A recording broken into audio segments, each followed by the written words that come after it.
और क्या हाल, मैनेजर किम की और एक नए वीडियो में तुम लोगों का स्वागत है। और तुम लोगों को मैं थैंक यू कहना चाहता हूँ, अगले वीडियो में इतना अच्छा रिस्पांस दिखा दिया।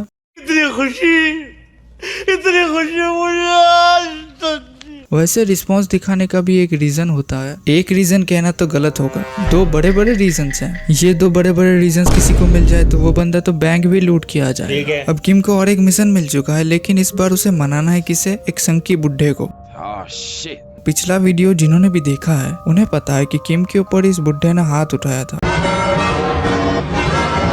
किम इसका बदला प्रॉपर लेने वाला है। तुम्हें वो देख के बहुत ज्यादा मजा आ जाएगा। फिर चैप्टर को शुरू करते हैं। चैप्टर की शुरुआत में योंग बियोंग को किम समझाने लगता है, हम लोग बातें करके भी चीजें ठीक कर सकते हैं, तो लड़ाई करने का कोई फायदा नहीं है। इसके रिप्लाई में योंग बियोंग कहता है, मैंने तुमसे ज्यादा जिंदगी जी है, लेकिन किसी ने भी मुझे ऐसे ट्रीट नहीं किया। और ये कहने के बाद वो किम को एक थप्पड़ मार देता है और उसे चैलेंज करने लगता है, तुम्हारे जैसा बेकार बंदा मेरे साथ क्या ही कर सकता है। और ये सब सुनने के बाद किम तभी उसे एक थप्पड़ मार देता है।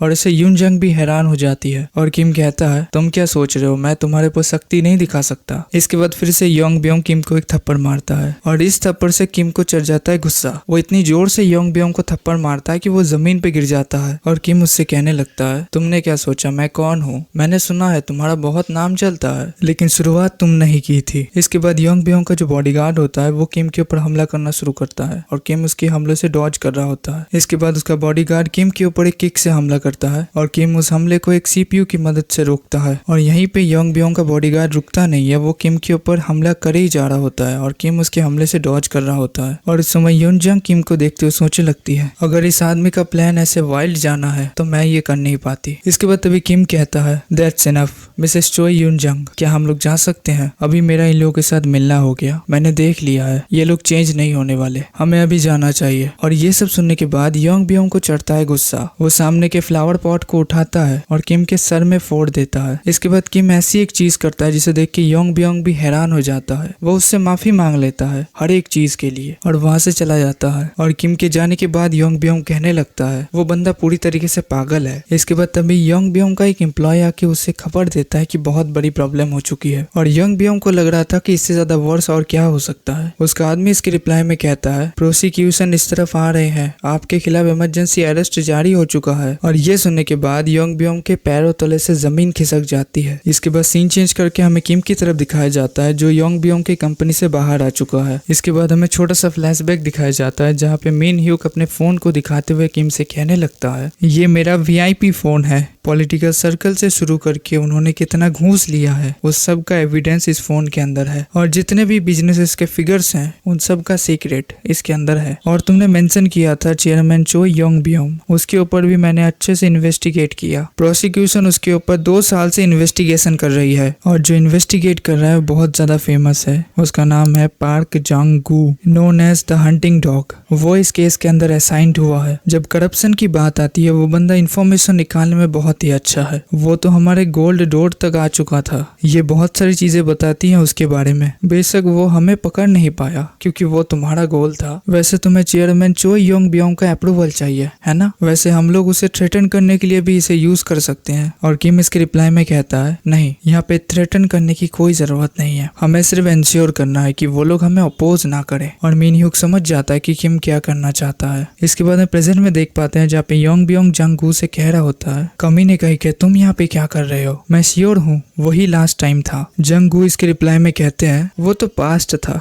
और एक कागज को निकालते हैं और योंग बियोंग को दिखाते हुए कहने लगता है, ये रहा embezzlement and breach of trust. और मुझे टिप भी मिला है, तो भागने के बारे में सोचना भी मत। अगर इस डिस्ट्रॉय कंप्यूटर के स्टेट को मैं देखूं तो ये बहुत एविडेंस होगा ऑब्स्ट्रक्शन ऑफ जस्टिस के लिए। Well, do you know what comes next? तुम लोग 4 मिनट तक वीडियो देख रहे हो, अभी तक सब्सक्राइब नहीं किया, क्या कर रहे हो भाई? सब्सक्राइब बटन में क्लिक करो। इसके बाद योंग बियोंग के हाथ पे हथकड़ी लगा दी जाती है और उसी समय जंग गू कहने लगता है, और चेयरमैन, इस बार आप इतनी आसानी से एस्केप नहीं कर पाएंगे क्योंकि इस बार मुझे बहुत रिलायबल इंफॉर्मेशन मिली है इसके बाद सीन चेंज करके हमें किम और यून जंग की तरफ दिखाया जाता है, जो लोग रास्ते से चल रहे होते हैं। और यून जंग किम को देखते हुए सोचने लगती है, ये मेरे साथ क्या हो रहा है, इससे क्या मैं एक्साइटेड फील कर रही हूँ। मैं नहीं जानती ये क्या है, लेकिन मैं बहुत ज्यादा रिजर्व फील कर रही हूँ। और यून जंग अपने आप को समझाने लगती है कि ये सब चीजें अपने दिमाग से निकाल दो, वो तो सिर्फ एक ओल्ड मैन है, उसकी तो एक बेटी भी है। इसके बाद सीन चेंज करके हमें यून जंग की तरफ दिखाया जाता है, जो लोग 12 घंटे काम करने के बाद पूरी तरीके से थक चुके हैं। इसके बाद वो लोग तायंग से पूछने लगते हैं कि वो यहाँ पे क्या कर रहा है, क्या वो सच में यहाँ पे पार्ट टाइम काम करने के लिए आया है। इसके रिप्लाई में तायंग कहता है, हाँ वैसा ही कुछ। इसके बाद यूजंग कहती है, मे बी तुम उसके डैड के लिए आए हो। और तायंग वहां से जाते हुए कहने लगता है,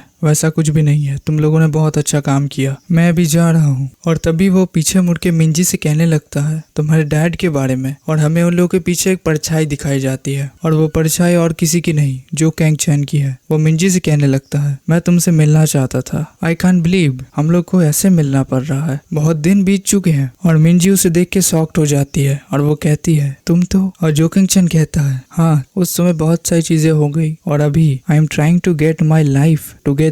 अभी तुम्हारे डैड क्या कर रहे हैं? If you doing well, please ये मैसेज उनके पास पहुंचा देना कि मैं उनसे बात करना चाहता हूँ, और मैं सिंसियरली उनसे माफी मांगना चाहता हूँ। और तभी वहाँ पे हाइडी आ जाती, वो अपने डैड को देख के चिल्लाते हुए कहने लगती है, बदसूरत आदमी कहीं के, मैंने आपसे कहा था आप यहाँ पे नहीं आएंगे। और जो कैंग चैन अपनी बेटी को समझाने लगता है, वो सिर्फ उसे पिकअप करने के लिए आया है क्योंकि उसकी जल्दी छुट्टी हो चुकी है। और हाइडी इसकी रिप्लाई में रोते हुए कहने लगती है, मुझे ये पसंद नहीं है, आप मुझे हाइडी नहीं कहेंगे। मिंजी ने मुझे ऐसे देख लिया, इसकी वजह से मैं पहले से एम्बैरेस्ड फील कर रही हूँ। आपको यहाँ पे आने के लिए किसने कहा, वो भी ऐसे कपड़े पहन के? इससे अच्छा होता कि आप कहीं पे जाके मर जाते। Going in the wind as an empty of the truth that is naked.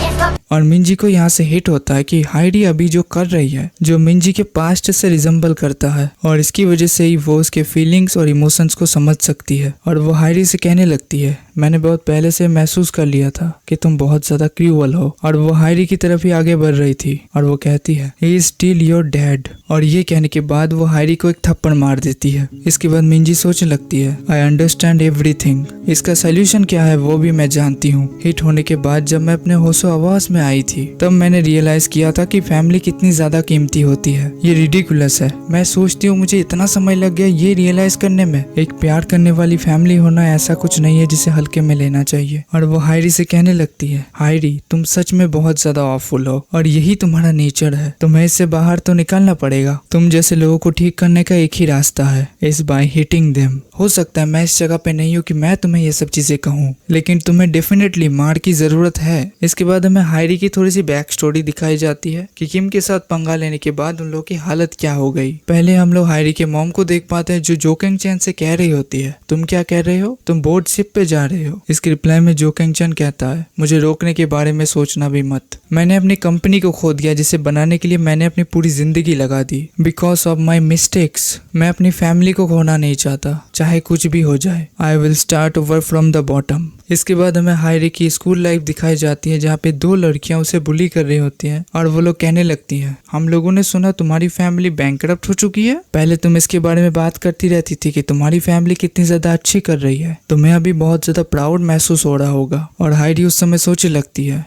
उसने कभी इमेजिन भी नहीं किया था कि उसके साथ ऐसा कुछ होगा, और उसे चाहिए कि ये सिर्फ एक सपना हो। और तभी वो उस लड़की के ऊपर हमला कर देती है। इसके बाद सीन चेंज कर दिया जाता है, और हमें उसे स्कूल से घर जाते हुए देख पाते हैं। और उसी समय वो सोचने लगती है, उस दिन के बाद से मैं गैंग 1-2 में शिफ्ट हो गई, जहाँ पे मेरे डैड काम करते हैं। शुरुआत से एडजस्ट करना इतना ज्यादा आसान नहीं होता, डैड तो हर दिन काम में बिजी ही रहते हैं, और मॉम अपने आप को संभाल ही नहीं पा रही थी। और हाइडी की मॉम उसके डैड से डिवोर्स मांगने लगती है, क्योंकि वो ऐसे जिंदगी जीना नहीं चाहती। और जो किंग चैन अपनी बीवी को समझाते हुए कहने लगता है, डिवोर्स ऐसा एक एक्ट है जिसमें चाइल्ड की रिस्पॉन्सिबिलिटी शिफ्ट करनी पड़ती है, मुझे हाइडी नहीं चाहिए, वैसे तरह की रिस्पॉन्सिबिलिटी मैं अपने कंधों पे नहीं उठा सकता, तुम बहुत बड़ी बड़ी बातें कर रही हो। और ये सब सुनने के बाद हाइडी की मॉम कहने लगती है, तुम क्या ऐसे जिंदगी जीने वाले हो, अपनी पूरी जिंदगी काम करते हुए बिता दोगे बोट पे, या फिर मैनुअल लेबर का काम करके। और हाइडी सोचने लगती है, हम लोग ऐसे ही सरवाइव करते रहे, वी लिव लाइक दैट। इसके बाद सीन चेंज करके हमें प्रेजेंट में दिखाया जाता है, जहाँ पे हाइडी को मिंजी मार रही होती है।